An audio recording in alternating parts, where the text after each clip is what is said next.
मैं आप सबसे यही कहूंगा, जिसने अपने माँ बाप का दिल दुखाया उसे कुछ नहीं मिलेगा जिंदगी में कभी भी।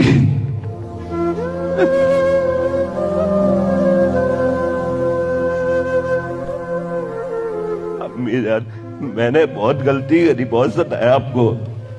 आज के बाद मैं कुछ भी नहीं करूंगा, जो आप कहोगी मैं सब सुनूंगा। आगे से मैं आपकी सारी बात मानूंगा, जो भी गलती हो वो माफ कर दीजिएगा। ये मेरी इल्तिजा है आपसे। जी अल्लाह कामयाब करे। देखे इतनी बड़ी उम्र होने के बाद भी बेटा लेट देन नेवर कहते हैं ना, कि आप जिस वक्त आप सोच लें कि बस मैं आगे कुछ नहीं करूंगा, उस वक्त से आप पाक हो गए, नेक हो गए इंशाअल्लाह।